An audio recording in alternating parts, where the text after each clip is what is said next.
A relationship with God that's not personal is not a relationship at all. Because of this, Pope Benedict said, let us ask ourselves, how is my personal relationship with God?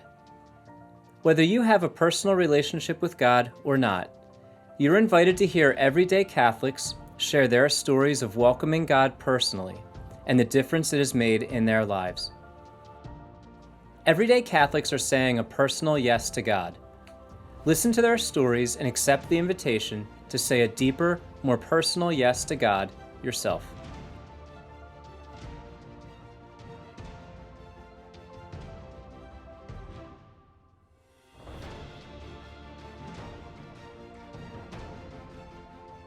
And as I'm listening to Father John, and I'm looking at my life, and I'm looking at my experiences over the years in dealing with these habits I had, I realized, oh my gosh, the church is right.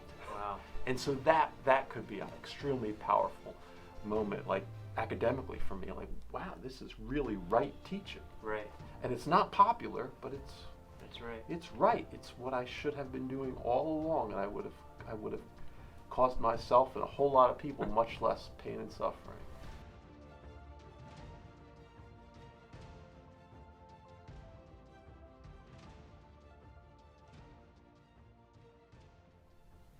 Hello, my name is Dan Tarrant, and welcome to Personally Catholic. We're going to be interviewing my friend Mike Phillips today, and we're going to ask him about his personal relationship with God and how he discovered that. He's a MIT graduate, he's a rocket scientist, and he's a really good guy who has a really powerful journey to the Lord. I think sometimes when we think about coming to the Lord, we think about miracles and signs and all these crazy things, and sometimes it's just a journey that's in the heart and the mind. And Mike's going to share the journey of his heart and his mind. So welcome, Mike. Hi, Dan. Thank you. Glad to be here. Yeah, absolutely. It's a joy to have you. Great. And thank you for being here with us. It's great to be here with such a good friend. Mike, would you just tell us what you do for a living and how you arrived at that? Oh, sure. Well, you said I was a rocket scientist, and that's a very tempting description. I have degrees in aerospace engineering, bachelor and master's degrees. And my title in my company, Lockheed Martin, is system engineer. And basically what I do is I work with spacecraft that are flying on orbit above the Earth. And my role is these are spacecraft that Lockheed Martin manufactured and sold to customers. And the customers are operating them for 15 to 20 years. And anytime they have a problem with the satellite, they would call me. I'm their first point of contact, and I would try to help them through a problem, and if I couldn't solve it, I would enlist the help of our subsystem engineering experts to assist me.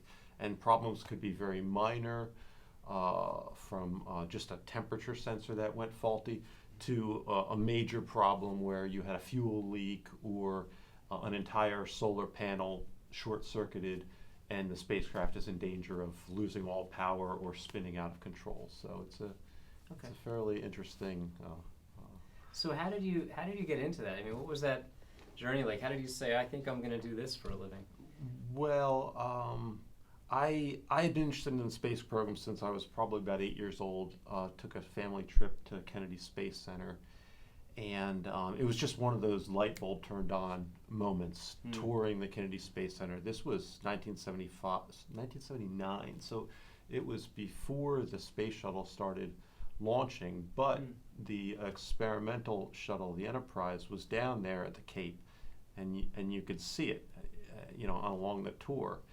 And all of that stuff, the big vehicle assembly building, everything was just so massive. And it just really had an impression on me. And once the shuttle started flying 2 years later, I was, at the TV watching every launch. And as I got a little bit older, would start reading more and more books about the space program, really increasing my understanding. And so from a very early age, I wanted to be involved in the space program. Oh, that's super cool. Yeah.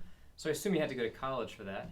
Yes. Right? So tell us, where did you go to college and what did you do there? What did you study? Sure. So I went to the Massachusetts Institute of Technology, known as MIT. It's up in Cambridge, Massachusetts, a suburb of Boston.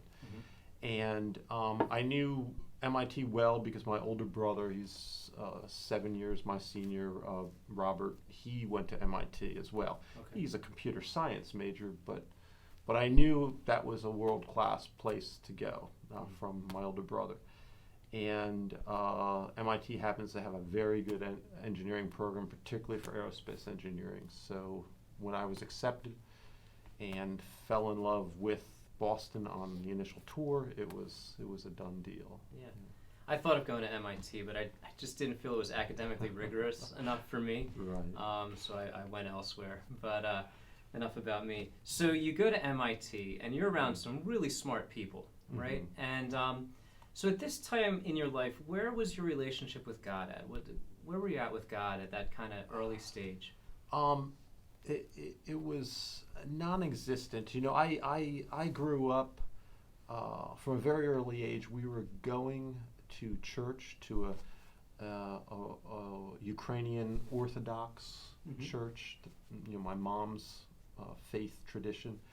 But by the time I was 7 years old, the family the activities of my older siblings, I think, started taking precedence, sports and scouting and stuff, and so church kind of fell away. Okay. And just the presence of God in my family's life, really, in me being the youngest child, in my sense, it wasn't there. So for your family, it wasn't like, well, we're just rejecting the faith, but you just kind of disappeared from it. Right. Although my father is Roman Catholic, although he did receive his sacraments as a child, went through Catholic schooling, but he had a falling out with his faith. Okay. You know, as a young man, and didn't go to church with us actually. So so it was our faith life was just an afterthought. Now, certainly the idea of the golden rule, helping in the community, serving others, was part of my family's understanding and belief, but that's the extent of it. So you had a good family, but God just wasn't a big part of that. Not at all, no. And then, so you go from that experience of family, you go off to college, and what are your thoughts about God at that point in your life? Where were you at with God?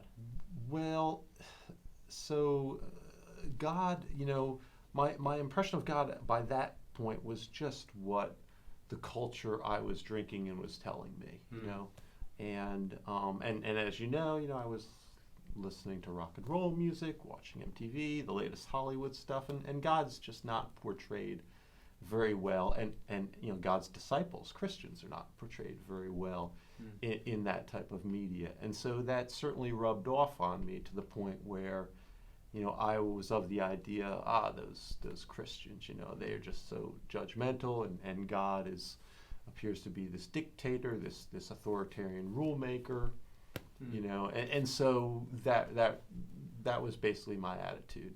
Okay. And now and then you're at MIT, and it's a very intellectual culture at MIT. So what was the idea of God around campus there? Did you find Christians there, or was Christianity just not really a part of that culture when you were there? There were small elements of it. In fact, looking back, in the dormitory I lived in, I'm thinking of two young men who were just the brightest, friendliest, most solid men, and they were very devout Christians, but they weren't wearing it on their sleeve. They were evangelizing just with their demeanor, and looking back, that was powerful. But at the time it didn't drive me towards that search. I was searching elsewhere for happiness and pleasure and identity and those type of things. So would you describe yourself as an atheist? How would you describe yourself at that point? At that point, yes. I mean, atheist is a strong word, but the scientific nature of MIT, where if you can't see it and investigate it, it's not real. I think that impacted me, and so I probably would have called myself, yeah, there's no God. It can't be proven. Okay. Okay. You And know. if it can't be proven empirically, Right. then we don't have time for that. Right. It's not worth investing in. Right. And then I know you met your wife in college, Yes. right? And Yes. so describe that journey a little bit, because I know she's a big part of your coming to faith as well. Right. Well, Christina and I did meet at MIT, and she had a similar experience growing up. You know, a family that did attend church. They're Roman Catholic from Spain. Mm-hmm. That's their faith tradition. But again, they fell out of attending Mass regularly when she was quite young. So by the time she got to MIT, I think also her thought process was agnostic or even atheistic, and you know, very very much that scientific empirical attitude. For us, that didn't change. That attitude did not change well until after we were married and began to have a family. Okay. Mm-hmm. Yeah. So tell us about that journey. So you're in college. Mm-hmm. You're not practicing faith at all. Mm-hmm. Maybe there is no God, or if there is a God, it's very an agnostic view of God. Certainly not a personal encounter with God where you're trying to respond to Him and His love with your lifestyle. So could you describe kind of the life you were living, and then your marriage to Christine, and then the journey you took to find faith, and how God started to enter into your life? Sure. Yeah. So MIT was a really fascinating place to be. You know, I think the perception is some very intelligent people there, which is true. I mean, I was extremely humbled by the gifts that, you know, the academic gifts that most of the folks I was surrounded by, men and women, had. But it wasn't just that. It wasn't just the intelligence. It was also this driven nature that most everybody that I developed close friendships with was just driven, and it was driven not only academically but driven athletically, driven recreationally. You know, if you partied, you were going to party the best you could. If you went on a vacation, you were going to go on the coolest vacation. You know, and that's how I expanded my horizons in that sense, coming from a small Central Jersey town. Beginning to develop friendships with some driven MIT students. I took 2 backpacking tours in Europe, something I never would have thought of coming from a Central Jersey town, and that was sort of getting into that culture of drivenness, seeking excellence, seeking, you know.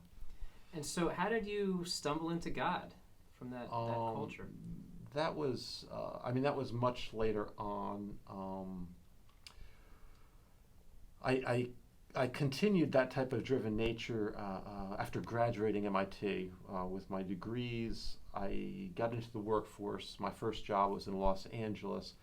And one of the things, speaking of life without God, one of the things I noticed fairly quickly within the first couple of months is that my concept of a career with an MIT degree, you know, very high expectations, maybe for myself, maybe from the school, and the day-to-day job just seemed rather mundane, right? You know, and so it got me thinking during the weekday: is this all there is? You know. Yeah. And then on the weekends, you know, I did have some money in my pocket. I'm single. I'm an engineer on an engineer's salary, so we would enjoy all that Los Angeles had to offer, whether it was going to Catalina Island, going to Joshua Tree, going up to Yosemite on a long weekend, you know, and really, again, you know, driving for excellence in those recreational habits, going surfing. But after a couple of months, again, you know, the weekend would come and I'd be like, what am I going to do? You know, who can I hang out with? Yeah. And it just wasn't as fulfilling. You know, it's just like something's missing. Something's really missing. Yeah. And it was about that time, Christina and I had dated in college. We had kept up, you know, long distance friendship, but it was about that time I think I realized something's lacking in my life with work and recreation. I started thinking about long term, and that's where Christine and I became more serious in our relationship. And so she played a big part in finding a deeper meaning in my life, and that led to our, serious relationship, ultimately to marriage several years later, and then to children. So you're searching for fulfillment, and there's something missing, and you start to find it, in a more sincere and serious relationship, leads to marriage, and then from there, how did you get from there to God? Did it still seem like something was missing, or how did that play out? When our first son was born in 2003, that was, it felt like a great gift. You're thankful, but at the time we weren't really dwelling like, who are we thanking? We're thankful. Right. This is a gift, but who's it from? Yeah. But it definitely provided meaning. I mean, holding your son, it makes you realize, wow, this is purpose. This child will die without my provision and my love, and that's powerful. And so that satisfied me for quite a while, and quickly we decided to have a second child. Well, the second child, about our kids are 16 months apart. The second child turned out to be twins. Wow. And so when the twins are in utero, we found out that was a tremendous excitement and nervous and everything. But quickly, Christina started to do some research on caring in utero for twins, and she's a biomedical engineer, so she does her homework, and doing her homework, she realized all the complications that could happen, particularly early term deliveries and complications, babies spending weeks in the NICU, problems with lung development, etc. And it just frightened her, and she started getting on a very high calorie diet, making sure. And it was at that time, I think, we realized we can do all of these things to try to do the best for our children, but ultimately it might not work out. We may even lose them. I mean, and that was definitely the first time I could remember in my life just feeling really helpless, because we both come from fairly, not affluent, but comfortable families. They sent us to MIT, comfortable education, comfortable career with salary afterwards. So we never, and we've always had good health. So we never had that type of struggle and uncertainty. And once it hit us, and we were in our I was in my early 30s. She was in her late 20s with these twins. That was a frightening, helpless experience, and that was probably the time I prayed my first desperate prayer. God, are you behind this? If you would give me these beautiful twins, why could they be undeveloped, or why could they be miscarried? It's just a confusion and helplessness that I initially sought God about. I don't know if I particularly received an answer, but there was a peace about it, just to continue on and do everything you can. Okay. And then be at peace with that much. Yeah. After the twins were born, of course, distractions of taking care of the 3 kids in diapers, but fairly soon after that, and remembering, I'm sure, that type of peace and helplessness we had, I know I had it in my mind. If these 3 young children, are anything like me, they're not going to listen to their parents, and I need to provide them with some sort of foundation, some moral foundation, which my parents did provide me. I recall, Sunday school, 5 years old, that Ukrainian Orthodox church, and so Christine and she was in agreement. She's like, and my mother-in-law was also, very pleased to see this, because that might mean she could get us to baptize the children. Yeah. So your children are not baptized? Not at this time, no. So we actually started going church shopping, and we would look into the Baptist church nearby. We looked at an evangelical church. We looked at a Lutheran church, and Christina remembers the time we went to the Lutheran church. They were serving communion, plastic little Dixie cups with wine, and she'll tell you that just she knew from a distant Roman Catholic faith memory from her youth that wasn't quite the way it was done. Yeah. And the last church we finally looked at was the Roman Catholic Church, and I knew my father was Roman Catholic, and so there was that tradition in my family. I knew her family from Spain was Catholic, so there was something that was pulling me there out of tradition, out of the idea that both of our families are Catholic. Maybe we should look at this tradition. But it wasn't very appealing at first. I mean, the very first meeting with the priest and the resident Sister of St. Joseph, they informed us that, well, we had just missed the start of the RCIA program, and so we could enter the church. I think it was fully 18 months from that date. Right. Would be Easter of 2007 would be when.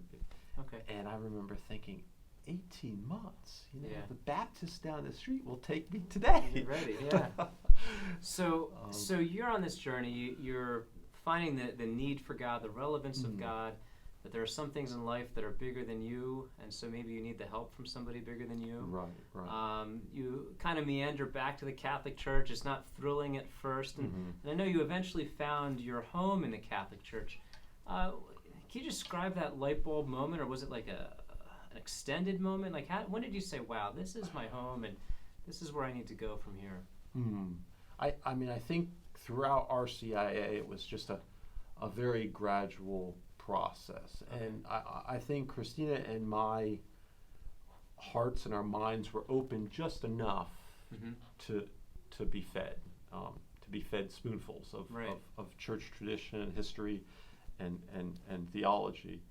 But it's a lot to digest, and we weren't ready to accept everything. We didn't know the depth of church teaching, so we really didn't know where our lifestyle we were living was rejecting church teaching. We hadn't learned it all yet. But we were accepting as we were going. Did you find, I know you're a very intelligent, intellectual guy. Did you find a home in the Catholic Church with the intellectual components? Did you find yourself at odds? What was that like, that kind of intellectual journey? It was, I found it satisfying, but it did take years. I mean, it took years. I mean, I was accepting of what I understood. But there was a whole lot more that I hadn't yet understood. I mean, I received First Communion and was confirmed before I could really honestly say I fully grasped what the Eucharist meant. You know, I mean, it's just there's a lot to digest. Yeah. And now that's just a part of your life. Right. Yeah. I think I think one turning point in RCIA was a retreat that was held for us. We went away for 2 nights, I believe, to a retreat house up in I think it was in like Emmitsburg, Maryland. The program that they followed was something along the lines of a Crucio or. And so just hearing some of the witnesses of some of the other attendees was really powerful. Just to see how other people are walking with Christ, that was really powerful to me. And that kind of, from going like, why am I here? I finally kind of opened up. And, oh, wow. And so that was one defining moment. Another one that really started me on the track was later, once we moved up to this area, Newtown. We had been living in Maryland, and we had joined St. Andrew Parish. I had I had begun to listen to Catholic radio, which I just somehow, AM dial. I don't know how I found it, but I just started finding WFJS out of Trenton. Wow. And hearing, I think this, pray for him, but Father John Karapi, who's a bit, I think, fallen out of the church at this point, but he had just this powerful, a bit of a fiery message, which a person like me needed to hear.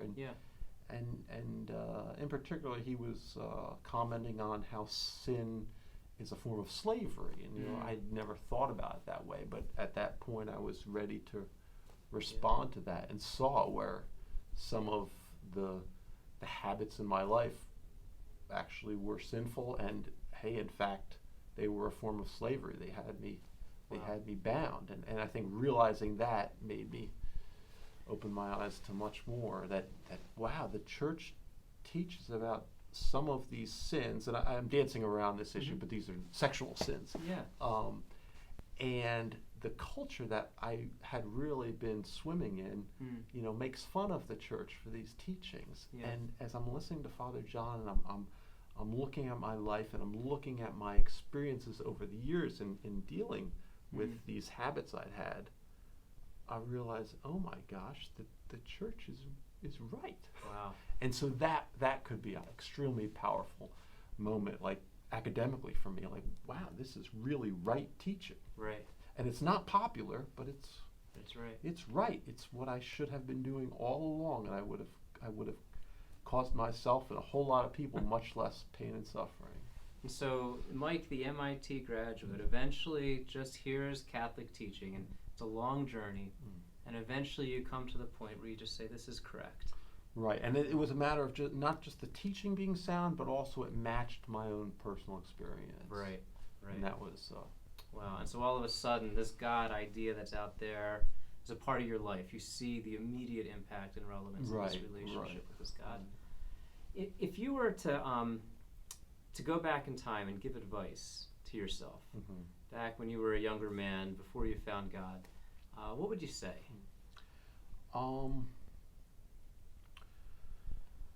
Well, as I said, the culture that I was ingesting, seeing, hearing, reading, was very negative towards God, and you can think about, when you were younger in school or something, how gossip was a terrible thing. Like some people would just get a bad reputation that later on you realize they didn't deserve that. And I guess I would tell myself, be careful about listening to gossip, even about the person of God, because Jesus permits Satan to operate in this world, and I do believe Satan is, he's a little liar, and he puts a lot of lies into this culture about our Lord. And a quote from Abraham Lincoln came to my mind. I don't know if you ever heard it, but he said, "I don't like this man. I must get to know him better." Wow. And that would be my advice to my younger self, and to anyone that's hearing these things about God and Christianity and Christians, because there's so much negativity, is why don't you stop listening to the gossip and find out for yourself? Wow. Find out for yourself, and ask people who are friends of God, what they think. That's what I would tell myself. Wow. So to cut through the gossip and go right to the person. What great advice. For friendships and also for a relationship with God. Right. And how quick we are to combat ideas about God from other people instead of just going to God ourselves.